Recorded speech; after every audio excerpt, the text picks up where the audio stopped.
எல்லா இடபிள்யூஎஸ் வரைக்கும் இருக்கு, இடபிள்யூஎஸ் வரைக்கும் இருக்கு. எங்க இருந்து நீ மாறி போனாலும் பார்க்கறவனுடைய மனநிலை மாறாத வரை நீயா தான் இருக்க முடியும். அப்ப அந்த பிரச்சனையை உருவாக்குறது இந்த சமூக இந்த அழுக்கு இருக்கிறதெல்லாம் அங்கதான். இல்ல இவங்க அங்கதானே மாறணும். இல்ல இவங்கிட்ட நீங்க அப்படியே ரொம்ப டகால்னு புனித அவதாரத்துக்குலாம் அந்த இதை போயிட முடியாது. ஆனா இங்க அதிகமா நடக்கிறதே பிரச்சனை யாருன்னா அந்த எஸ்சி செக்ஷனை கீழே இருக்கிறவங்க வந்து மாறி வருது. அது ரொம்ப மைனூட்டா தான் இருக்கும், அது குறைவு தான், ரொம்ப நடக்கல அதிகமா இருக்கு. நடக்குது, அதுக்குதான்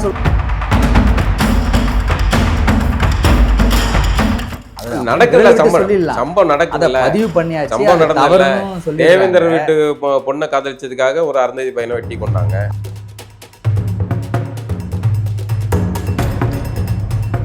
லைன்ஸ் மீடியாவுக்கு நீங்கள் அளித்து வரும் ஆதரவுக்கு மிக்க நன்றி. தொடர்ந்து எங்களுடன் இணைந்திருங்க. லைக் பண்ணுங்க, சப்ஸ்கிரைப் பண்ணுங்க, நண்பர்களுக்கு பகிருங்க. நாம் இணைந்து பயணிப்போம். லைன்ஸ் மீடியா தமிழ் உறவுகளுக்கு வணக்கம். இன்றைய அரசியல் களம் நிகழ்ச்சிக்கு தங்களை அன்போடு வரவேற்கிறேன். வணக்கண்ணா. வணக்கம் சின்ன. இன்னைக்கு வந்து ஒரு நெருடலான ஒரு சம்பவம் நடந்திருக்குது. வட மாவட்டத்தில் ஒரு ஆணவ படுகொலை, தென் மாவட்டத்தில் ஒரு ஆணவ படுகொலை. இதில் கூடுதலாக ஒரு தகவல் என்னன்னா, 2 இடத்துலையும் பாதிக்கப்பட்டது பெண்கள் தான். ரெண்டுமே வந்து பெண்லாம் பாதிக்கப்பட்டிருங்க. இந்த ஆணவ கொலைகள் வந்து தொடர்ந்து நடந்துகிட்டே இருக்குது. அன்னைக்கு கண்ணகி முருகேசன் வந்து இன்னைக்கு வரைக்கும் டெய்லி ஏதாவது ஒரு இடத்துல நடந்துட்டு இருக்குது. நம்ம வெளியில் வர விஷயங்கள் 1-2 இருக்குண்ணா. காலகாலமாக இது தொடர்ந்து தான் இருக்குது. இந்த ஆணவ கொலைகளுக்கு என்ன காரணம், இதுக்கு என்ன முற்றுப்புள்ளி, இதுக்கு வந்து ஒரு எண்டே இல்லையா, எப்போதான் மனம் மாறும், இது இந்த ஆணவ கொலைகளை நீங்கள் எப்படி பார்க்குறீங்களா? இல்லை, நம்ம இதை சம்மந்தமாக கவின் படுகொலையில் ஆரம்பித்து அதுக்கப்புறம் நடந்த பல சாதி நிறைய பேசிட்டோம். அந்த கோவையில் சம்பவங்கள் பேசிட்டோம். ஆனால் நிறைய இந்த மாதிரியான டெப்தான விஷயங்களை, நுணுக்கமான பார்வைகள் கொண்ட விஷயங்களை நம்ம தொடர்ச்சியாக பேசிக்கிட்டு இருக்கோம். ஆனால் அது வந்து பார்வை வந்து குறைவாக தான். இந்த மாதிரியான ஆய்வுத்தளத்தில் நுணுக்கமான சமூகம் சார்ந்த பார்வைகள் கொண்ட விஷயங்களை வந்து பார்க்குற பார்வையாளருடைய இது வந்து பெரிய அளவில் இல்லை. ஆனால் அதே சமயம் நம்ம தொடர்ந்து இதை பேசிக்கிட்டே இருக்கணும், தொடர்ந்து இது பதிவு பண்ணணும் அப்படிங்கிறது. மனநிலைகள் மாற வேண்டிய தேவை இருக்குது அப்படின்ட்டு. முதல்ல கவினுடைய படுகொலை நடந்தது இப்போ நாடு முழுக்க பெரிய அளவில் அதிர்ச்சியை உண்டு பண்ணது. ஒரு நல்ல படித்த பையன், அவனுக்கு வந்து நல்ல பணியில் இருக்கிறான், கல்வி இருக்குது, எல்லாமே இருக்குது. அப்புறம் கொலை பண்ணீங்க அப்படிங்கிற ஒரு கேள்வி எழுந்து அது பெரிய அளவில் சமூகத்தில் ஒரு பெரிய கண்டிப்பா ஒரு கொந்தளிப்பு கடந்து ஒரு மாதிரி என்ன தாண்டா வேணும் உங்களுக்கு அப்படிங்கிற மாதிரியான ஒரு மனநிலையை சமூகத்தில் உருவாக்கிச்சு. எல்லாருமே அது வருத்தப்பட்டாங்க. அதுக்கப்புறம் தொடர்ச்சியாக திருநெல்வேலியில் அடுத்தடுத்து நிறைய சம்பவங்கள் நடந்து போச்சு. நம்மளும் கூட திருநெல்வேலி திருந்தாத திருநெல்வேலி அப்படின்னோம். இன்னைக்கு திருநெல்வேலியில் ஒரு சம்பவம் நடந்திருக்கு. பையன் தேவேந்தர் பையன், அந்த பையனே சொல்கிறான், அதனால் நம்ம குறிப்பிட்டோம். பொண்ணு வந்து வேற ஒரு பிசி பொண்ணு. படிக்கும்போது பழக்கம், நீண்ட கால பழக்கம். திருமணம் செய்கிறதுக்கு 3 நாட்கள் கல்யாண பத்திரிகை எல்லாமே ரெடி பண்ணியாச்சு.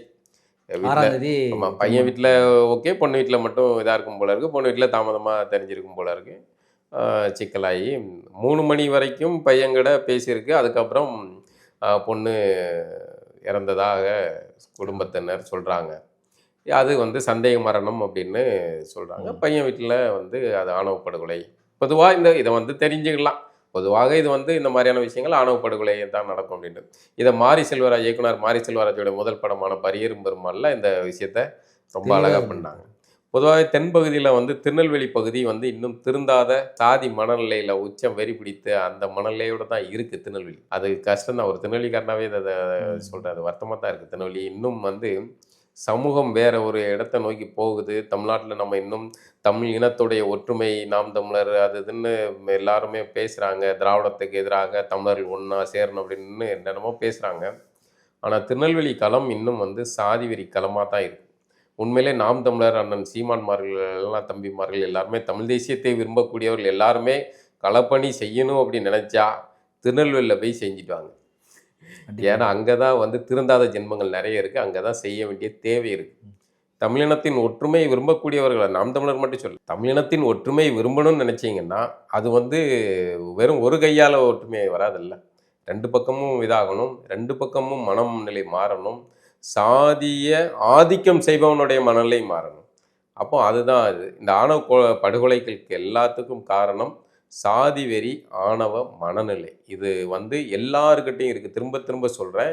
இது ஏதோ குறிப்பிட்ட சாதிக்கிட்ட இருக்குது அப்படின்லாம் இல்லை. இது எல்லாருக்குள்ளேயுமே இருக்குது. அதுவும் வந்து இந்த திமுக, திராவிடம் இந்த மாதிரியான ஆட்சிகள் வந்த பிறகு இந்த சாதிய மனநிலை வந்து கூடுதலாக கூர்த்திட்டப்பட்டு அந்த சாதிகள் எல்லாமே தேர்தல் அரசியலோட பின்னி பிணைஞ்சிருக்கு. தேர்தல் அரசியல், இடஒதுக்கீடு இது எல்லாத்தோட பின்னி பிணைஞ்சிருக்கு. சமூக ஏற்றத்தாழ்வுகள், அங்கீகாரம் எல்லாத்தோட சேர்ந்து இருக்கும்போது நம்ம வீட்டிலேருந்து ஒரு பொண்ணு போகிற இடம் கொஞ்சம் உயர்வான சமூக அந்தஸ்து, வர்க்க நிலையில் இருக்கிறதுலையும் உயர்வாக இருக்கணும் அப்படின்னு தான் எல்லா சமூகங்களும் நினைக்கிறேன். அந்த அடிப்படையில் யாராக இருந்தாலும் இயல்பான மனநிலையிலேருந்து வெளிப்படையாக நம்ம இந்த இதெல்லாம் கலட்டி வச்சுட்டு வெளிப்படையாக பார்ப்போமே. என் பொண்ணு ஒரு பையன் திடீர்னு ஒரு பையன் வந்து லவ் பண்ணுறேன்னு சொல்லிட்டா நான் வந்து உடனே கொடுத்துருவேனா? முடியாது. எனக்கு குழந்தை வந்து அது அறியாத வயதாக இருக்கும். அந்த பொண்ணு போகிற இடத்துல நல்லபடியாக வாழ்க்கைப்படணும் அப்படின்னு தான் இருக்கும். இப்போ நிச்சயிக்கப்பட்டதே நம்ம திருமணம் நிச்சயம் பண்ணி இது பண்ணிட்டாங்களே இரு வீட்டார் சம்மதத்தோட. ஒரு பையன் வர்றான்னா மாப்பிள்ளை வீடு வந்த உடனே மாப்பிள்ளை வீடு வந்துடுச்சு அப்படின்னா கட்டி கொடுப்பாங்க. பையனை பற்றி விசாரிப்பாங்க, பையனுடைய குடும்பம் இருக்குது, அம்மாவை பற்றி விசாரிப்பாங்க, குடும்ப வர்க்க நிலை விசாரிப்பாங்க, அவங்களுடைய உணவு பழக்கம் எல்லாமே பார்த்து தானே வந்து கொடுக்குறோம். அப்போ நிச்சயிக்கப்படுற திருமணத்தில் இவ்வளோ பார்க்கும்போது இந்த காதல் திருமணத்தில் வந்து யாரோ ஒரு பையனை காதலிக்கிறேன்னு பொண்ணு வந்தது சொல்லிட்டா எல்லாராலையும் உடனடியாக ஏற்றுக்க முடியாது. முற்போக்காக பேசுகிற நீங்களோ நானோ கூட வந்து நமக்கு நடக்கும்போது ஏற்றுக்கொள்ளக்கூடாது, ஏற்றுக்கொள்ள முடியாது அப்படின்றதுக்கு நமக்கு ஒரு ஸ்டாண்ட் இருக்குல்ல. இந்த காரணத்தினால நம்ம ஏற்றுக்கல அப்படின்னு நீங்கள் சொல்கிற மாதிரி ஒரு வர்க்க நிலையோ அவருடைய ஒழுக்கமின்மையோ இது மாதிரி நிறைய பல்வேறு காரணிகள் இருக்கு. ஆனால் பெரும்பாலும் இது வந்து சாதி ரீதியாகவே ஏற்றுக்கிறது இல்லை. சாதி ரீதியாக தானே அதிகமாக நடந்த கொலைகள் எல்லாமே. நானும் அதை ஒத்துக்கிடுறேன். சாதி ரீதியான காரணிகள் தான் முக்கியமான காரணமாக இருக்குது. மதமும் சேருது, வர்க்கமும் சேருது, எல்லாம் சேர்ந்து பயணிக்குது. ஆனால் பிரதானமாக சாதி முக்கியமாக இருக்கு. சாதி வெறி முக்கியமாக இருக்குது. அதை ஒத்துக்கிட்டோம். ஏன் சாதி வெறி முக்கியமாக இருக்குன்னா அந்த சாதி வெறிக்கு சாதிக்கு இங்கே ஒரு அந்தஸ்து இருக்கு. ஒவ்வொரு சாதிக்கும் ஒரு அந்தஸ்து இருக்கிற நிலையை வந்து இந்த விஜயநகரத்துக்கு பின்னாடி அல்லது வந்து இந்த கூட்டங்கள் வந்து உருவாக்குன நிலை, படிநிலை கட்டமைப்பு இருக்குல்ல, அது உருவாக்குது. ஆதியில் தமிழ் இனத்தை சேர்ந்தவர்கள் எல்லாருமே வந்து ஏதோ ஒரு குடி, பாணன், பறையன், துடியன், கடம்பன் இந்த 4 குடிகளில் ஏதோ ஒரு குடிகளில் சார்ந்தவர்கள் தான் இருப்பாங்க. இந்த குடிகளில் இருந்து தான் பல தொழில் வழி குலங்கள் கிளைத்து பிரிந்தது. அப்போ அப்படி பார்த்தா எல்லாருமே ஒரு தாய் பிள்ளைகள் தானே. அப்போ அதில் தான் இருந்திருப்பாங்க. இந்த குடிகளை தொழில் வழி சாதிகளாக மாற்றினாங்கல்ல, அதில் தான் வந்து ஏற்றத்தாழ்வுகள் வருது, இந்த மனநிலை உருவாகுது. இப்போ இந்த மாதிரியான நிலையில தான் இந்த ஆணவ படுகொலைகள் நடக்குது. இப்போ அந்த பையன் வந்து 3 மணி வரைக்கும் பேசியிருக்கான், அதுக்கப்புறம் பொண்ணு இறந்துருக்குங்கிறாங்க. அப்படின்னா இயல்பாக அது வந்து தற்கொலையாக இருக்க வாய்ப்பில்லை. அப்போ ஆணவ படுகொலை தான் அப்படின்னு அங்கே தோழர்கள்ட்ட விசாரித்தா அதை தான் சொல்கிறாங்க. இது வந்து தனிநபர்களாக சமூகமாக மாற வேண்டிய ஒரு விஷயம். இதை யாரையும் நம்ம வந்து பெரிய நீதிமான்களாக நம்ம வந்து குற்றஞ்சாட்ட முடியாது. ஏன்னா கவின் விஷயத்திலே அதுதான் நடந்தது. அந்த பையன் கொலை பண்ணிட்டு அவன் ஜெயிலுக்கு இதுக்கு போகிறான், நீதிமன்றத்துக்கு போகிறான். ஒரு குற்ற உணர்ச்சி இல்லை, ஒரு மனிதனை வெட்டி கொண்டுங்கிற குற்ற உணர்ச்சி இல்லை. ஏன்னா சமூகத்தில் இங்கே வந்து எல்லாருக்கும் எல்லா சாதிக்கும் ஒரு பெருமிதம் இருக்குது. ஒரு பெருமிதத்தை பேசி பேசி பூஸ்டப் பண்ணி அந்த இளைஞர்களை வந்து அதை நோக்கி திருப்பி அவர்கள் எல்லாத்துக்கும் ஒரு கயிறு கட்டி பள்ளிக்கூடங்கள் சாதி களமாக இருக்குங்க. அரசு பள்ளிக்கூடத்தில் முந்தி ஆசிரியர் பிள்ளையும் அங்கே தான் படிச்சிச்சு. அந்த ஊர் பஞ்சாயத்து தலைவர் பிள்ளையும் அங்கே தான் படிச்சிச்சு. அங்கே உள்ள குடியானவர்கள் எல்லாருடைய குழந்தைங்களும் அங்கே தான் படித்தாங்க. அப்போ ஒரு பொதுவான ஒரு இடமா இருந்தது. அங்கேயும் இருந்ததா, சாதி இருந்ததான்னா இருந்தது தான். ஆனால் இந்த அளவுக்கு மோசமாக இல்லை. ஆனால் இப்போ வந்து எல்லாம் படித்து மேலே வந்திருக்கோம். ஆனால் வந்து சாதி களமாக மாறி இருக்குது, பள்ளிக்கூடங்கள் மாறி இருக்குது. அது தென்பகுதி பள்ளிக்கூடங்கள் ரொம்ப மோசமாக இருக்குது. கயிறு கட்டுற இந்த கலாச்சாரங்கள்லாம் ரொம்ப மோசமாக இருக்குது. கேங்காக தான் சேர்றாங்க பசங்க. மொத்த 11ஆம் வகுப்பு மாணவர்கள் அப்படின்னு மொத்த மாணவர்களும் டீமாக இல்லை. நாங்கள் ஒகேஷ்னல் குரூப்பு, நான் சயின்ஸ் குரூப்பு, மேக்ஸ் குரூப்பு, அப்படி மாணவர்கள் இல்லை. அதுக்குள்ளே வந்து சாதியாக தான் இருக்கிறாங்க பசங்க. இந்த கசப்பான சூழலில் இந்த மாதிரியான சம்பவங்கள் நடக்கும். இது ஒரு திருநெல்வேலியில் நடந்த மிக வருத்தத்துக்குரிய இது. இங்கே வடக்கு எடுத்துக்கிட்டிங்கன்னா அதில் பொண்ணு வந்து அட்டவணை பிரிவு பொண்ணு, பையன் வந்து எம்பிசி பையன். இப்போ பொண்ணு இவங்க இதில் காதல் இது திருமணம் ஆயிடுச்சு. இது திருமணமாகி அங்கே போன வீட்டில் அங்கே வந்து சாதி ரீதியான வார்த்தைகள் பேச்சுகள் இருக்கும். ஒரே ஜாதிக்குள்ளே கல்யாணம் பண்ணிட்டு போனாலே மாமியாருடைய மூஞ்சிகள் பேச்சுகளில் வந்து பிள்ளைங்க முதல் ஓராண்டு வந்து தடுமாறி தான் அதை சமாளித்து தான் வாழ்ந்தாகணும். அதுக்கு நடுவில் இப்படி வந்து வெளியிலேருந்து ஒரு பொண்ணு வந்திருக்கு, அட்டவணை பிரிவுலேருந்து ஒரு பொண்ணு வந்திருக்கு. அந்த பொண்ணு நன்கு படித்த பொண்ணு, நல்லா படித்து பணியில் இருக்கிற பொண்ணு. பையன்தான் பெருசாக படித்த மாதிரி தெரில. பொண்ணோட ஒப்பிடும்போது பையனுடைய குவாலிட்டி வந்து குறைவு. பொண்ணு தான் படிச்சிருக்கு. ஆமாம். அப்போ ஆனால் அந்த பொண்ணு விரும்பின பையனை திருமணம் பண்ணது, சேர்ந்து வாழ்றது, நான் மர்மமான முறையில் இதாகிடுச்சு, இறந்து போய். இங்கேயும் வந்து இந்த சாதியான வார்த்தைகள் அதுதான் இருக்கு, பிரதான காரணியாக இருக்கு. இப்போ 2 மரணங்களும் பார்த்தீங்கன்னா 2ம் பெண் தொடர்பானது. பெண்கள், ஆண்கள் கவின் விஷயத்துல வந்து நம்ம எல்லாம் சொன்னோம், பொண்ணு தங்கச்சிக்கு லவ் பண்ணா நீ தங்கச்சியை இது பண்ணு, அது சொல்ல முடியாது, நம்ம அதை சொல்லக்கூடாது. இதுக்காக சொல்றேன்.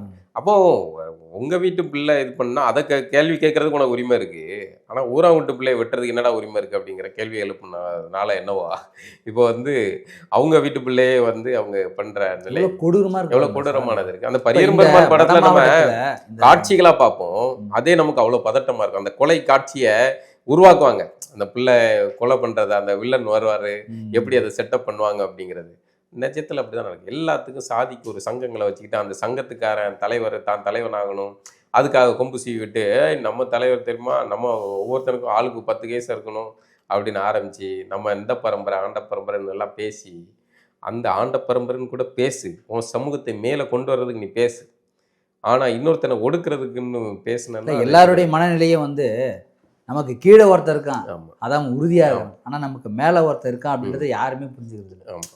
எல்லாருமே ஒருத்தனுக்கு அடிமை தான் மொத்த பேருமே. இந்த கணக்குப்படி பார்த்தா தனக்கு கீழே ஒருத்தர் இருக்கான்பா, இது போதும் நமக்கு, அவனை அடிச்சா போதும், அவனுக்கு அது நம்ம வச்சு அவனை விட நான் மேலன்னு காட்டிக்கிட்டு. இந்த சாதிய படிநிலை கட்டமைப்புடைய கேவலமே என்னன்னா, நமக்கு கீழே ஒருத்தன் இருக்கான் அப்படிங்கிற நிலை. சாதியை ஒழிக்க முடியாத காரணமே தான். சாதியே வந்து நமக்கு கீழே இருக்கான், நமக்கு கீழே ஒருத்தன் இருக்கான் அப்படிங்கிற மிதப்புல நமக்கு மேல 10 பேர் இருந்து அமுக்கிறது பத்தி நமக்கு பொறுத்தல் இல்லை. ஆனால் நமக்கு கீழே இருக்கான், அவனை போட்டு 4 மிதிப்போங்கிற மனநிலை ஒவ்வொருத்தனுக்கும் ஒரு மகிழ்ச்சியை கொடுக்குது. அதனால இவனை வந்து இந்த சாதியை செட்டப் பண்ணல. ஆனால் சங்க காலத்துல ஆதியில நீங்க வரலாறுகளை எடுத்து பார்த்தால் தமிழினத்தில் இந்த சாதிய வர்ணாசிரம இந்த கட்டமைப்பு கிடையாது. இங்கே தொழில்வெளி குலங்கள் கூட உருவாயிருக்கலாம், அதுவும் கூட ஒரு தாய் பிள்ளைகள் தான் எல்லாமே. ஒருத்தர் ஆசாரியா இருப்பார், ஒருத்தர் வந்து இந்த வேற ஒரு தொழில் செய்வார், அப்படின்னு பல்வேறு தொழில்கள் செய்வாங்க, ஆனால் ஒரு குடியை சார்ந்தவர்களாக தான் இருப்பாங்க. அப்போ இந்த மனநிலை காரணமாக தான் வந்து இந்த சாதி வெறி சம்பவங்கள், கொலைகள் நடக்குது. இப்போ 2 சம்பவத்திலுமே பெண்கள் தான் சாதி கொலைக்கு முக்கியமான, அவர்கள் தான் குறிவைக்கப்பட்டது. காரணம் அவங்கள வச்சுதான் இது நடக்குது. அவர்கள் தான் வந்து அந்த கருவை அடுத்த தலைமுறைக்கு சந்ததியை கடத்தக்கூடிய பொக்கிஷமாக இருப்பதால் அந்த கருப்பையில் வேறொரு இனத்தவர்களின் கரு வளர்வதா அப்படிங்கிற ஆணாதிக்க மனநிலை, சாதிய மனநிலை, இதுதான் அடிப்படையில் இந்த எல்லாத்துக்குமே காரணியா இருக்கு. இதனால தான் பெண்கள் குறிவைத்து கொல்லப்படுகிறார்கள். பெண்ணை கொலை செய்கிறது, அதில் வந்து சில இடங்களில் மாட்டி ஆண்களும் பலியாகிற இது நடக்குது. இதில் குறிப்பாக ஒன்று கேட்கணும், வட மாவட்டத்தில் பரவலாக நிறைய பேர் வந்து மதம் மாறி வேறு ஏதாவது ஒரு தெய்வ வழிபாடு இருப்பாங்க. இப்போ இந்த பெண் வந்து மதம் மாறிய பெண் வந்து பிசி அதுக்குள்ளே வராங்க, அவர் வந்து எம்பிசி வராங்க, இவங்க வந்து எஸ்சி கிடையாது. அவங்க வந்து இப்போ எம்பிசியை விட பிசி உயர்வு தான். ஆமாம், உயர்வு தான். அவங்க வந்து மாறிட்டாங்க. மதம் மாறினால் ஒரு மாற்றம் வரும், மதம் மாறினால் சமூகத்தில் ஒரு அந்தஸ்து கிடைக்கும் அப்படின்னு ஒரு இதுவில் வழிபாட்டு தலங்களில் ஒரு உரிமை கிடைக்கும். மாறிட்டாங்க. மாறினாலும் எதிர்த்தரப்பில் இருக்கிறவங்களுக்கு வந்து இவங்க வந்து இந்த இதில் தான் வராங்க அப்படின்ற அந்த சாதிய கண்ணோட்டம் தான் இருக்குது. கிராமப்புறங்கள் வேறங்க. கிராமப்புறங்களில் நம்ம பேசுகிற இந்த இதெல்லாம் கிடையாது. கிராமத்து நிலவரம் அப்படி தான் இருக்குது. சாதி கலவரம் தான், நீங்கள் கள நிலவரம் தான், சாதியின் அடிப்படையில் தான் எல்லாமே தீர்மானிக்கப்படுது. நீங்கள் என்னதான் மதம் மாறினாலுமே, எந்த மதத்தை சார்ந்தாலும் என்ன சாதி அப்படிங்கிறது அங்கே வந்து அறியப்பட்டதாக தான் இருக்கு. இதே தான் பின்னாடி தென் மாவட்டத்துலையும் நடக்கும். பட்டியல் வெளியேற்றம் கேட்டாலும், என்னதான் பட்டியல் வெளியேற்றம் கேட்டாலும் அவங்கள தன்னை வந்து பழைய இதுவாகவே அவங்க பார்க்கறதுக்கான சாத்தியக்கூறு தானே அதிகமாக இருக்கும். இல்லை, அது வந்து நீங்கள் ரெண்டையுமே ஒப்பிடாதீங்க. பொதுவாக என்ன சிக்கல்னா, ஒரு சமூகம் மொத்தமாக தன்னை விடுவித்து அதுலேருந்து வெளிவிடுறது வேற, அதே சமூகம் வந்து அந்த இதில் தனிநபர்கள் மாறுறது அப்படிங்கிறது வேற. நான் சொல்றது இப்போ நீங்கள் சொல்ல வர்றது இதுதான். தேவேந்திர குல சமூகம் வந்து பட்டியல் வெளியிட்டதை கேட்டு போராடிக்கிட்டு இருக்கு. அவங்க மாறிட்டா வந்து இந்த சாதியான கொடுக்கல, இப்போ அந்த பையன் தேவேந்திர பையன், அவனுக்கு பொண்ணு கொடுத்துருவாங்களா அப்படின்னு கேட்க வர்றீங்க நம்ம. அது வந்து உடனடியாக நீங்கள் எல்லா மாற்றங்களையுமே உடனடியாக இன்னைக்கு பட்டியல் வெளியேற்ற ஆன உடனே நாளையிலேருந்து எல்லாம் சமத்துவம் ஆயிடுவாங்களா, எல்லாரும் தேவேந்திரர்கள் மதிச்சிருவாங்களா அப்படிங்கிற மாதிரிலாம் எடுத்துக்கிட வேண்டியது. ஒரு கால ஓட்டம்னு ஒன்று இருக்குது, நீண்ட கால பயணம். அது நீங்க சொல்றது ஒரு 30 வருஷமா, ஒரு 40 25 வருஷமா ஆண்டுகளா கூட இருக்கட்டும். நீங்க அப்ப அந்த 30-40 வருஷமாவும் அவங்க பாதிக்கப்பட்டவங்க திரும்பி பாதிப்புக்குள்ளாயிட்டே தான் இருக்கணும். பாதிக்கப்பட்டவங்க பாதிக்கப்படுறாங்க. அதை வந்து அந்த சமூகம் வந்து எதிர்கொள்றதுக்கு தயாரா இருக்கு. ம். நீ அடிச்சா நான் அடிப்பேன். நீங்க வணக்கம் வச்சா நான் வணக்கம் வைப்பேங்கிறதுக்கு தயாரா இருக்கு. அப்படிங்கும்போது அதை வந்து அந்த சமூகம் மொத்தமாவே அவங்க எதிர்கொள்றதுக்கு தயாரா இருக்காங்க. அது இல்லாம எனக்கு அதை வந்து நான் அது ஒரு சுயமரியாதையின் வெளிப்பாடா தான் பார்க்குறேன். எனக்கு வேணாம் கோட்டாவே வேணாம். நான் கோட்டால வச்சுட்டு நான் என்ன படிச்சு மேல வந்தாலும், என்ன பொருளாதாரத்துல மேல இல்ல வந்தாலும், கோட்டா கடைசி வரைக்கும் இல்ல வந்து கோட்டான்றது கிடைக்கிறது, வாங்குறது அது எல்லாருக்கும் எல்லா அது பிரச்சனை இடபிள்யூஎஸ் கிடையாது. அது வரைக்கும் இருக்கு. எல்லாருக்கும் இருக்கு. இடபிள்யூஎஸ் ஆனா வரைக்கும் நீ இருக்கு. எங்கேருந்து நீ மாறி போனாலும் ம். பார்க்கிறவனுடைய மனநிலை மாறாத வரை நீயா தான் இருக்க முடியும். அதுதான் இந்த பார்க்கிறவனுடைய மனநிலை மாறுது. மாறுறவனை தான் நம்ம சொல்றோம் நீ மாறிப்போ அப்படின்றமே. ஆனா அவன் மாற்றத்தை பார்க்கறான்ல, அவன் பார்க்கணும். அவன் தான் அவனை இல்ல மாத்தணும். அதான் அவனும் மாறணும். அதே சமயம் அதை பயன்படுத்தி வர்றவன் இருக்கான்ல, அவனுடைய உளவியலும் மாற வேண்டிய தேவை இருக்கு. அதுல இருந்து தான் இந்த சமூகம் வெளியே போகுது. சரியா? வெளியே போகணும்னு இப்ப துடிக்குது. 2 சம்பவங்களுமே அப்படிதான் இருக்குது. இப்ப மாறணும்னு நினைச்சாலும் மாறி போனாலும் இவனுடைய பார்வையில் அவன் அவனா தான் இருக்கிறான். ம். இங்க இவங்க மாறி மதம் மாறி வேற ஒரு இல்ல மதம் கம்யூனிட்டியா மாறிட்டாலே மாறிட்டாலும் இல்ல, இப்ப அவங்க மதம் அப்படிதான் பார்க்கறாங்க. மதம் மாறிட்டாலே இல்ல அந்த பட்டியல் வெளியேற்றம் பண்ணிட்டாலே சமூகம் மொத்தமா ஓவர் நைட்ல மாறிடும்னு யார் சொன்னா? ம். அப்படி மாறாது. சமூகம் ம். அப்படி மாறாது. ம். ஆனால் அது வந்து காலப்போக்குல கொஞ்சம் மட்டுப்படுத்தப்படும். ம். அது அந்த நிலையை நோக்கி நகரும் ஒரு சமூக பயணங்கிறது அப்படிதான். சமூக பயணங்கிறது உடனடியா இன்னைக்கு ஆரம்பிச்சாப்புல இல்ல. இன்னைக்கு நீங்க நாடார் சமூகத்துடைய வரலாறு எடுத்துக்கிட்டீங்கன்னா, அவர்கள் ஒடுக்குமுறைக்குள்ளான காலம் வேற, இன்றைக்கு வளர்ந்து நிற்கிற காலம் வேற. இன்னைக்கு வளர்ந்து நிற்கிற காலத்தை வச்சு தான் நீங்க வந்து மதிப்பிடணும். ம். அன்னைக்கு இருந்த இப்ப நிலை அதே காலகட்டத்தில் நீங்க சொல்றீங்க அன்னைக்கு ஆரம்பிச்சாங்க இன்னைக்கு வளமா இருக்காங்க சொல்றேன். அதே காலகட்டத்தில் தானே இவங்களும் இருந்திருப்பாங்க. ஆமா இவங்க இருந்தாங்க. இவங்கள வந்து அந்த எஸ்சி பட்டியலுக்குள்ள சேர்த்தது வந்து பின்விளைவா இருக்குன்னு அவங்க நம்புறாங்க. ம். அது வந்து தங்களை வந்து மேலே வளர விட மாட்டுக்கு அப்படின்னு அவங்க நம்புறாங்க. காலை பிடிச்சி இழுக்கிறதா நம்புறாங்க. ம். நம்ம பொதுவாகவே இந்த கோட்டா சிஸ்டம் வந்து சாதிகளை வந்து பலப்படுத்த தான் செய்யும். ம். அது வந்து சாதிகளை ஒழிக்கல. அதுவும் இல்லாமல் சாதியை ஒழிக்கிறதுக்கும் அது கொண்டு வரப்படல. ம். அது வந்து ஒருத்தங்களை பொருளாதாரியில் பலகீனமாக இருக்கிறவங்கள கை தூக்கி விடுறதுக்கு ஏதோ வேலை வாய்ப்புகள் கல்விகளில் வாய்ப்புகளை உருவாக்கி கொடுத்தா அவன் தன்னை மேலே கொண்டு வந்துடுவான் அப்படிதான். இப்போ பஞ்சமி நிலம்ங்கிறது எதுக்கு கொண்டு வர்றாங்க? இவங்ககிட்ட நிலம் இல்லை, நிலம் இல்லாதனால அவங்களை வந்து பண்ணை அடியாளாக வைக்கிறாங்க, அடிமையாக வைக்கிறாங்க, அவங்கள கொத்தடிமையாக இந்த கொடூரமாக பயன்படுத்துகிறாங்க. அவங்க இன்னொருத்தர்கிட்ட கை கட்டி நிற்க வேண்டிய சூழல் இருக்குது. அப்போ அவன்கிட்ட நிலம் கொடுத்தாச்சுன்னா, அவளுக்கு 2 ஏக்கர் நிலம் கொடுத்தாச்சுன்னா அவனுடைய நிலத்துக்கு அவன் ராஜாவாயிருவான். அப்போ அவன் இன்னொருத்தனை சார்ந்திருக்க வேண்டிய தேவை இருக்காது. அப்படிங்கிறனால தான் கொண்டு வராங்க. அந்த பஞ்சமி நிலம்ங்கிறது எப்படி கான்செப்டோ அதே கான்செப்ட் தான் இந்த கோட்டா சிஸ்டம். ஆனால் இந்த கோட்டா சிஸ்டத்தில் என்ன ஆகுதுன்னா, அதே 4 வர்ண அடுக்குமுறைப்படி ஓசி, அதுக்கப்புறம் பிசி, எம்பிசி, எஸ்சி, எஸ்டின்னு வந்துடுது. கடைசியில் என்ன இருந்தாலும் எஸ்சி, எஸ்டி மட்டும் தான் வந்து கோட்டாவில் வர்றவாகும். படிநிலையில் கடைநிலையில் இருப்பவர்கள் எஸ்சி, அந்த கடைநிலையில் இருக்கிறவங்களுக்கு கொடுக்கக்கூடாது, பொண்ணு கொடுக்கக்கூடாது. சரி ஓகே பிசி, எம்பிசினா கூட பரவாயில்ல அட்ஜஸ்ட் பண்ணிக்கலாம் அப்படிங்கிற மாதிரிலாம் போகுது. நான் இப்போ இந்த தேவேந்தர் சமூகம் கூட தான் சமூகத்தை சேர்ந்த ஒரு இளைஞர் தான் வந்து ஒரு அருந்ததியர் பையன் காதல் திருமணம் காதலிச்ச பையனை வெட்டின இதெல்லாம் வந்தது. நான் கும்பகோணத்தில் ஒரு பறையர் நான் இதான் சொல்லல, நான் சொல்ல அதாவது சாதி மனநிலை எல்லாருக்குள்ளேயும் இருக்குங்கிறதுக்காக சாதி மனநிலை எல்லாருக்கும் இருக்குது அப்படின்னு நீங்க சொன்னாலும் அதிகமா பாதிக்கப்படுறவங்க அந்த மக்களா தான் இருக்காங்க. அந்த நாள் அவங்க வேணாங்கிற இதை நிறுத்துறதுக்கான ஒரு சட்டம் கொண்டு வரதுல அரசாங்கத்துக்கு என்ன அரசு செய்யணும். அரசு சொல்ற மாதிரி இந்த தேவேந்திர குல வேளாளர்ல பாதிக்கப்பட்டது ஒரு சமூகம் இருக்கு, வேற ஒரு சமூகத்துல பாதிக்கப்பட்டவங்க தேவேந்திர குல வேளாளர் இருக்காங்க. இப்ப எல்லாருக்கும் சமமா கிடைக்கக்கூடிய சட்டத்தை கொண்டு வரதுல அரசுக்கு என்ன? அரசு செய்யணுங்க. அது அக்கறையுள்ள அரசு செய்யும். இந்த சாதி முரண்கள் கூர்த்திட்டி அதுல குளிர்காயன்னு நினைக்கிற அரசு எப்படி செய்யும்? இப்போ இதுல வந்து எல்லா வரையிலும் இந்த குடியிலிருந்து வந்தவன் தான், யாரும் இங்க மேலையும் கிடையாது கீழையும் கிடையாது அப்படின்னு ஒருத்தன் பேசுறதுக்கான சூழல் வரும்போது, அதை ஏற்றுக்கொள்ளக்கூடிய மனநிலை மக்களுக்கு வரும்போது அது வந்து புரிதல் வரும்.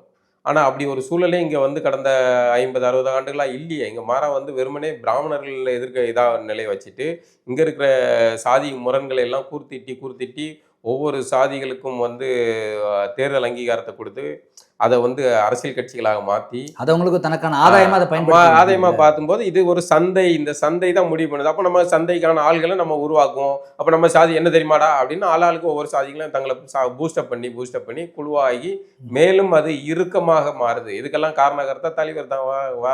வேற யாரு? உன் தொகுதியில் எத்தனை சாதிக்காரங்க இருக்கான்? காங்கிரஸ்காரர் இருந்தப்போ கூட இதெல்லாம் கிடையாது. அது பண்ணையார் கட்சி தான். அந்த ஊரில் இருக்கிற ஒரு ஜமீன்தார் அவன் ஏதோ ஒரு இந்த குரூப்பாக தான் இருப்பான். ஆனாலும் கூட இந்த அளவுக்கு இறுக்கமானதா இல்லை. இன்னைக்கு இவர்கள் சாதியை ஒழிக்க போகிறேன் ஏதோ பிடுங்க போகிறேன்ட்டு வந்த இந்த கோஷ்டிகள் தான் வந்து அதை மேலும் குருதி டீம் மாற்றி குறிப்பாக அட்டவணை பிரிவினருக்கு எதிராக மற்றவர்களை வந்து திருப்பி விட்டதில் பெரும்பங்கு இது இருக்கு. ஆனால் இன்னைக்கு அந்த அட்டவணை பிரிவினருடைய இருக்கிற விசிகா கட்சி தான் வந்து அந்த திராவிடத்துக்கு முட்டு கொடுப்பதில் முதன்மையா இருக்கு. சொல்லப்போனால் திராவிடத்தை போட்டு வெளுக்க வேண்டியவர்களே இவர்களாக தான் இருக்கணும். ஏன்னா இவர்களால் ஒடுக்கப்பட்டவர்கள் தான் அவங்க. காங்கிரஸ்காரன் வெள்ளைக்காரன் ஆட்சியில கூட இவர்கள் மகிழ்ச்சியாக இருந்திருப்பார்கள். இவர்களுடைய ஆட்சியில தான் இந்த சாதி முரண் வந்து கூடுதலாக இதாகுது.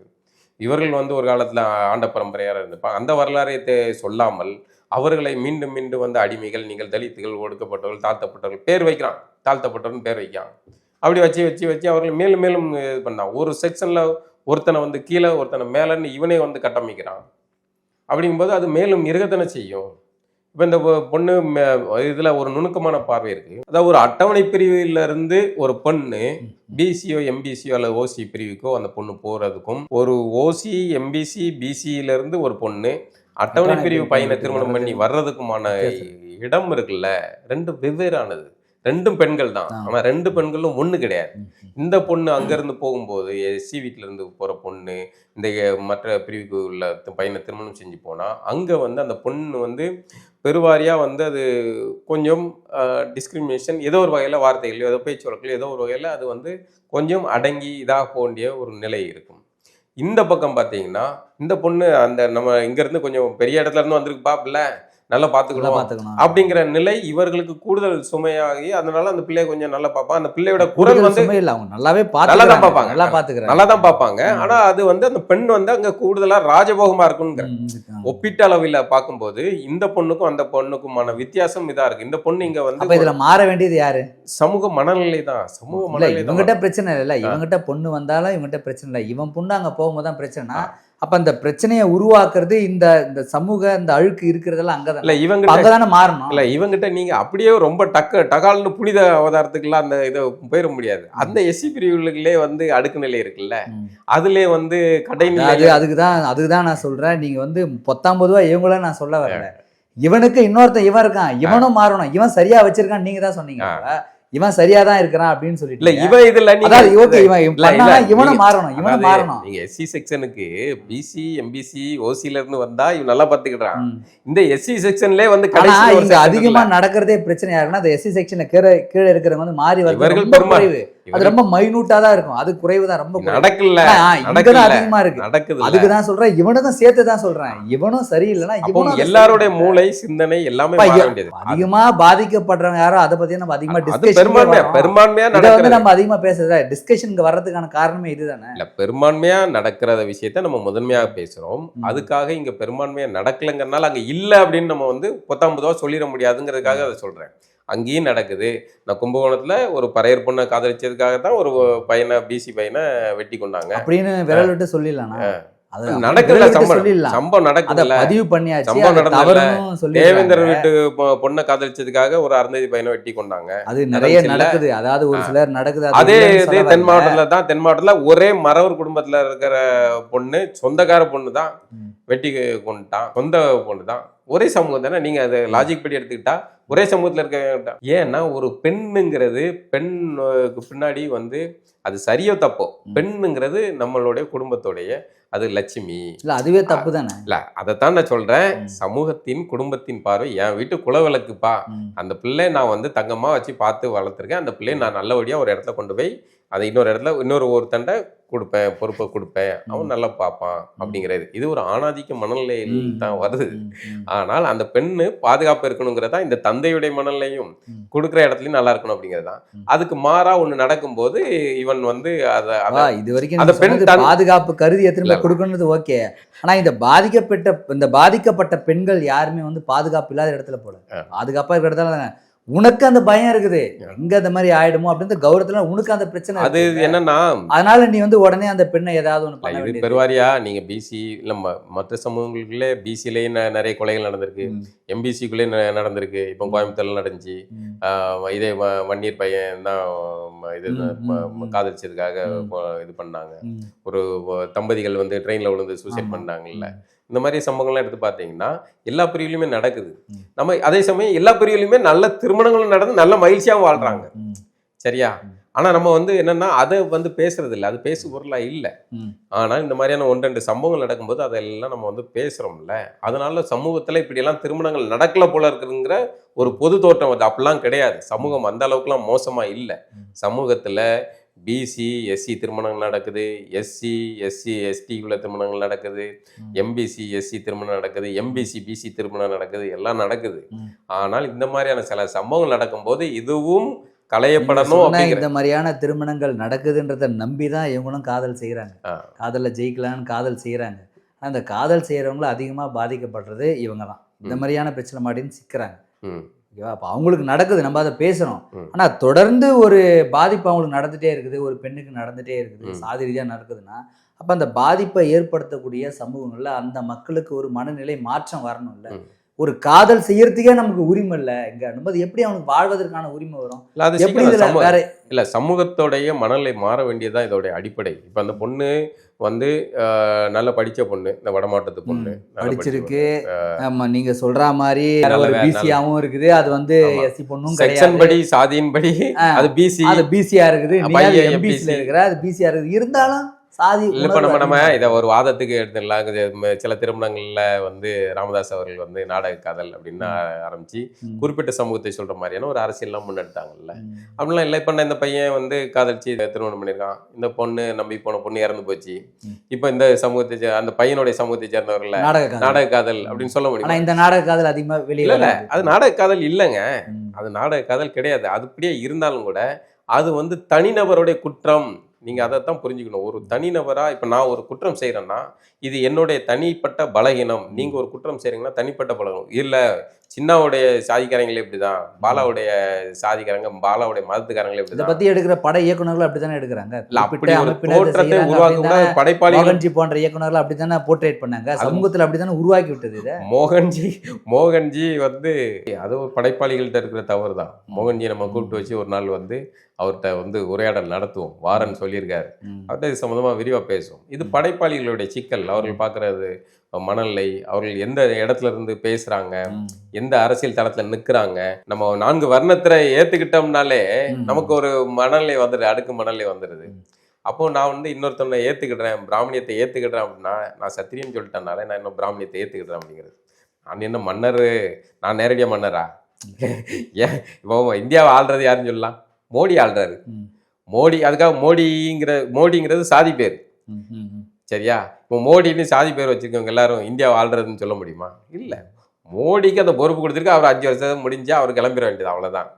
இது ஆனால் மன்னர்கள் காலத்தில் அப்படி இல்லை. மன்னர்கள் காலத்துலேயும் மன்னர்னா அவருடைய குடி மட்டும் தான் ஆண்டாரா? இப்போ பறையர் மன்னர் இருக்காரு, அதனால பறையர் மன்னர் வந்து அந்த குடிமக்கள் மட்டுமே வந்து எல்லாம் போர்லாம் செஞ்சு சண்டை செஞ்சு அவங்க மட்டும் ஆண்டாங்க. எல்லாம் வந்து மறவர்கள் இருக்காங்க, எல்லாம் வந்து கல்லரில் இருக்காங்க, எல்லாம் வந்து தேவேந்தர்கள் மன்னர்கள் இருக்காங்க, வன்னியர் இருக்காங்க, கவுண்டர் இருக்காங்க. இப்படின்னா அந்த மன்னர்கள் மட்டும். மன்னர்களுடைய இதே ஒப்பிடல இது வேற. அவங்க எல்லா குடிகளிலிருந்துமே பெண் எடுத்திருப்பாங்க, பெண் கொடுத்துருப்பாங்க. அவங்களுடைய வாழ்க்கை முறை வேற. அதில் அவங்க காதல் பட்டிருந்தாங்கன்னா தலைவன் தலைவி மாதிரி அவன் திருமணம் செஞ்சுட்டு வந்திருப்பான். இப்படி எல்லாமே இருக்குது. ஆக இந்த ஒட்டுமொத்தமாகவே இந்த விஷயத்தில் எடுத்துக்கிட்டிங்கன்னா தென்பகுதியோ வடபகுதியோ சமூக மனநிலை மாறாத வரைக்கும் நீங்கள் சாதியோ எதுவுமே ஒழிக்க முடியாது. அது இதுதான் இந்த ஆணவ படுகொலை வன்மையாக கண்டிக்க வேண்டியது. இது ஆணவ படுகொலை விசாரணையில் தெரியும். ஆனால் இதை வந்து அப்படி இது போட்டு பார்த்தா வந்து தெரியும். இது வந்து திருமணத்துக்கு முன்னாள் இருக்கு, பத்திரிகைலாம் அடிச்சிருக்காங்க, 3 மணி வரைக்கும் பேசியிருக்கு. அடுத்தது சில ஆணவ கொலை அப்படின்னு இல்லைனாலும் இது ஒரு கொலை தானே. கொலைதான், இது ஒரு கொலை தற்கொலையா இருந்தாலும் எல்லா இடத்துலயும் தொடர்ந்து பெண்கள் தானே பாதிக்கப்படுறாங்க. அவங்கள இந்த மாதிரியான பயன்படுத்துறதே எந்த விதமான ஒரு மனநிலை, ஒரு காதலையே ஏத்துக்க முடியாத இந்த சமுதாயம். என்ன ஜனநாயக நாடு, என்ன வெறும் சாதாரணமா காதலேன்னு சொல்லிட்டீங்க. காதலுக்கு முன்னாடி இவ்வளோ இருக்கு. காதலுக்கு முன்னாடி வெறுமனே ஒரு ஆணும் பெண்ணும் சேர்ந்து வாழ்றது மட்டும் இல்லை, அதுக்கு பின்னாடி அவர்கள் ஒரு குடும்பம் இருக்கு. ஒரு திருமணம்ங்கிறதே ஏன் இவ்வளோ பார்க்குறாங்க? திருமணத்துக்கு முன்னாடி அந்த குடும்பம் இருக்கு, உணவு பழக்கம் இருக்கு, மொழி இருந்தாலும் பின்னாடி கஷ்டம் எல்லாம் இருக்கு. ஒரு காதல் அப்படின்றது போற போக்குல சொல்லல. காதல்னா நம்மளுக்கு பிடிச்சவங்க கிட்ட பேசுறோம், பிடிச்சவங்கள காதல் செய்யறோம், விருப்பப்பட்டா கல்யாணம் பண்ணிக்கிறோம். அதுக்கு கூட சுதந்திரம் இல்லையே. அதுக்கு கூட நான் யாரை காதலிக்கணும், நான் யாரை கல்யாணம் பண்ணணும்னு சொல்றதுக்கு இந்த சமுதாயத்தினுடைய சமூகத்தின் சீர்கேடு தான். சமூகத்தின் சீர்கேடு தான். அதுக்காக வந்து காதலிக்கிறவர்கள் எல்லாம் வேறு புனிதர்களா? காதலிக்கிறவங்க எல்லாருமே வந்து சேர்ந்தே வாழ்ந்துடுறாங்களா? இல்லை காதலிக்கிறவங்க அத்தனை பேரும் சாதியை விட்டுட்டு தான் காதலிக்கிறாங்களா? காதலிச்சு திருமணம் செஞ்ச பிறகு குழந்தைகளுக்கு என்ன சாதி போடுறதுங்கிற கால்குலேஷனில் ஓன் சாதியா ஏன் சாதியான்னு போடுறாங்கல்ல. அப்போ அந்த மனநிலை இருக்குல்ல, அதை சண்டை போடணும்ல. இல்லை எந்த சாதியும் கிடையாது, என் பிள்ளை பொதுவான பிள்ளையா வளர்ப்பேன் அப்படின்னு கேட்குறாங்களா? அந்த இடத்துல இல்லை என் பிள்ளைக்கு இந்த கோட்டா போட்டால் இது கிடைக்குமா, அந்த போட்டா செக்ஷன் போட்டால் இது கிடைக்குமான்னு யோசிக்கிறீங்கள.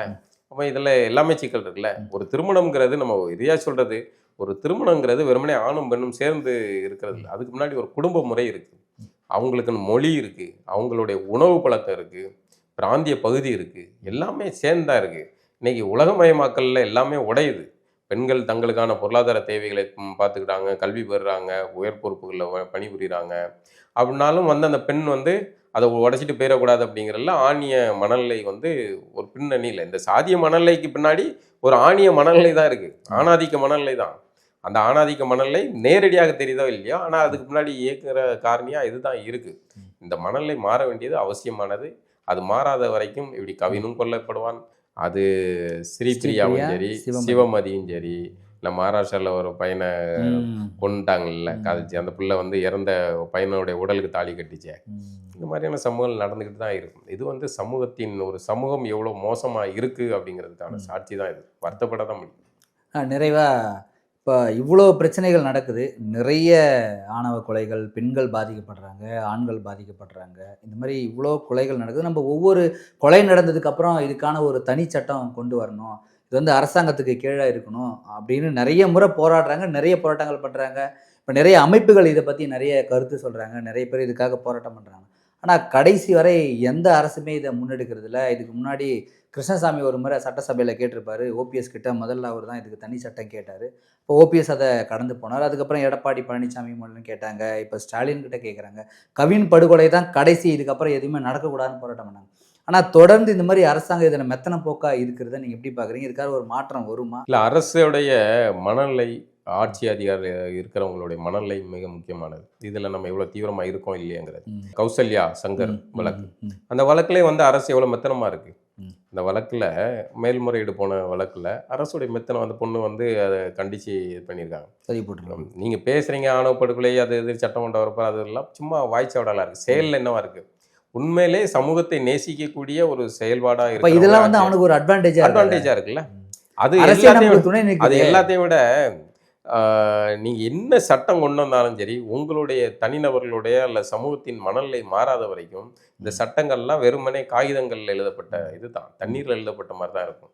மனநிலை மாறுறது தான். சட்டங்களால் வந்து கொஞ்சம் நடவடிக்கை எடுக்கலாம், அதில் கவனம் செலுத்தி செயல்படுத்தலாம். வெளியே மனநிலை மாற வேண்டியது அவசியம். அதுக்கு இந்த சட்டங்கள் ஒரு துணை புரியும், அவ்வளோதான். இதுதான் மனநிலை மாற்றம்ன்றது வந்து தனி மனிதனுடைய மனநிலை மாறும், அது மாறாத போகலாம், அது வேற விஷயம்.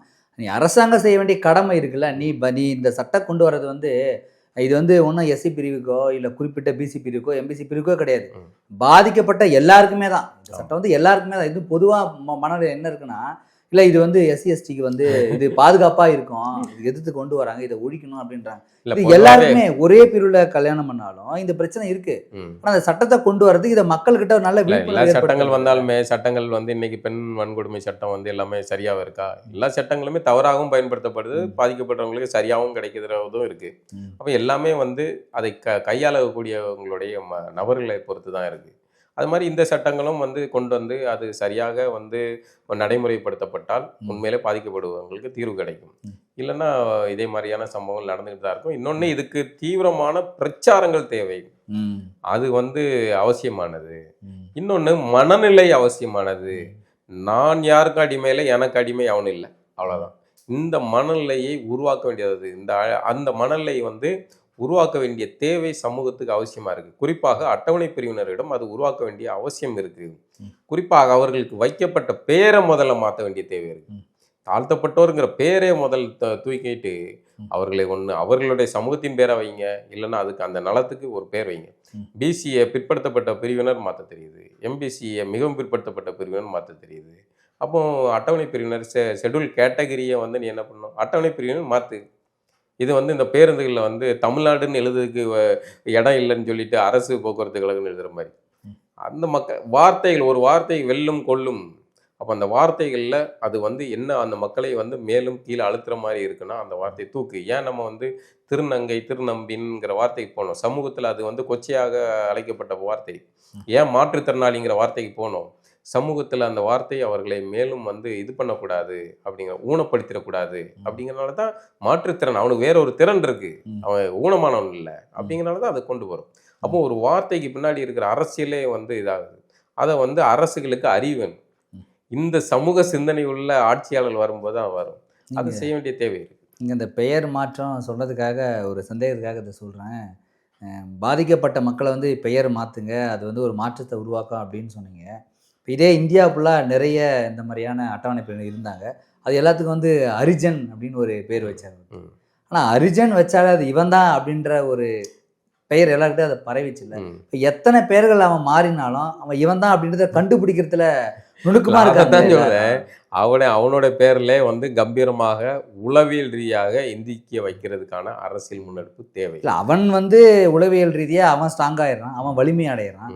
ஆனா அவன் கூப்பிடுற வந்து அவனை வலிமையா கூப்பிடல, அவனை வலிமை அற்றவனாவே சொல்றான். இப்போ உதாரணத்துக்கு இந்த இடத்துல வந்து ராவ் பகதூர் ரெட்டைமலை சீனிவாசன் அவர்களுடைய அரசியல், அவர் வந்து பறையன் அப்படிங்கிற இதழ் நடத்தினாரு.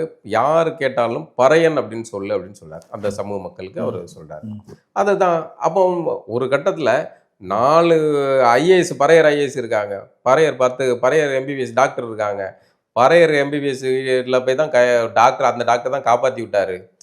பொதுத்தளத்துல மாறும்போது மாறுது. அன்னைக்கு இருக்கிற காலகட்டத்தில் அவர் சொல்லியிருக்கலாம், ஆனா இன்னைக்கு இருக்கிற காலகட்டத்தில் அப்படி சொல்ல முடியல. இப்போ ஒரே சொல்லுதான், நீங்க சொல்றதுக்காக சொல்றேன்.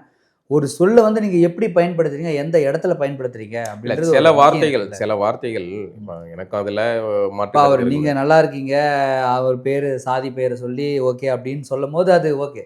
ஆனா திட்டும் போது ஒரு பிரச்சனை வரும்போது அந்த சாதி ரீதியா பேரை சொல்லி திட்டும் போது அவனுடைய மனநிலை மாறுது இல்ல. அது என்ன சொல்ற இடம் தானே. அப்ப சொல்றவெல்லாம் மாறணும். எத்தனை பேர் மாறி வச்சாலும் சாதி மனநிலை ஆதிக்க மனநிலை மாறாத வரைக்கும் நீங்க பேர் மாறுறதுங்கிறது ஒரு இதுதான். அது சமூகத்துல மாறுது. நம்ம பாதிக்கப்பட்டவனே திருப்பம் நீங்க இப்படி இருக்கலாம் அப்படி இருக்கலாம் அவனுக்கு நம்ம சஜஷன் பண்ணி ஐடியா பண்றதை விட ஆதிக்கம் செலுத்தணும் மாறணும், அது முக்கியமானது. அதுதான் முக்கியம். அதே சமயம் நம்ம இவர்கள்ட்ட திணிக்கப்பட்ட தாழ்வு மனநிலையை மாற்ற வேண்டிய தேவை இருக்குன்ற இதுக்கு ஒரு உதாரணமான ஒரு கருத்தை வந்து சொல்லி முடிச்சுக்கிடுவோம் நம்ம இந்த உரையாடலை. ஒரு ஆய்வு நடத்துகிறாங்க அமெரிக்காவுடைய பள்ளிக்கூடத்தில். வந்து இதை பல இடங்களில் நான் சொல்லியிருக்கேன். ஏன் திரும்ப இதை சொல்கிறேன்னா, இது ஒரு முக்கியமான ஒரு நுணுக்கமான ஆய்வு. அப்படி அந்த பள்ளிக்கூடத்தில் ப்ரௌன் ஐ உள்ள மாணவர்கள்லாம் ஒரு பக்கமும் ப்ளூ ஐ உள்ள மாணவர்கள்லாம் ஒரு பக்கமும் உட்காருங்கன்னு சொல்லிட்டு இதில் நாங்கள் வந்து ஆய்வு பண்ணோம்.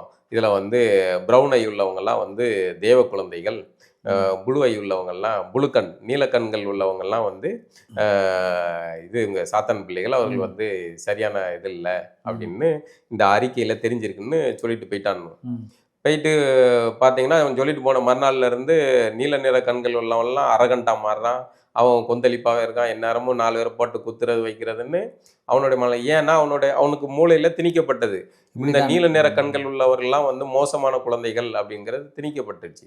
அதில் இங்கே பார்த்தீங்கன்னா பழுப்பு நிற கண்கள் உள்ளவங்கெல்லாம் பார்த்தீங்கன்னா அப்படியே தெய்வீக அம்சத்தோட சாந்த சொரூபியாக மாறுறான். ஏன்னா இவனுக்கு சொல்லப்பட்டது இந்த நீல நிற கண்கள் கொண்டவர்கள்லாம் தெய்வாம்சம் பொருந்தியவர்கள் அப்படின்னு இவனுக்கு சொல்லப்பட்டிருக்கு. அப்போ அவன் உளவியல் ரீதியாக தயாராகிறான்.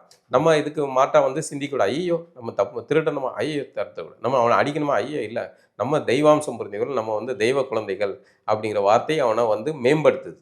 அடுத்து இதே ஆய்வு பண்ண அந்த டீம் வந்து வரதை மன்னிக்கணும், எங்களுடைய இதில் டேட்டாவில் பிரிண்ட் எடுக்கும்போது மாறி போச்சு பிரிண்ட் அவுட்டு, நீல நிற கண்கள் கொண்ட குழந்தைகள் தான் தெய்வ குழந்தைகள், அவர்கள் தான் வந்து மேம்பட்டவர்கள், பழுப்பு நிற கண்கள் கொண்டவங்கள்லாம் வந்து கீழானவர்கள் அப்படின்னு சொன்னாங்க. இப்போ டக்குன்னு வந்து நேற்று வரைக்கும் தெய்வாம்சத்தோடு இருந்த பையன் வந்து சாத்வீகமாக இருந்த பயிர்கள்லாம் வந்து அரகண்டா மாறுறான்.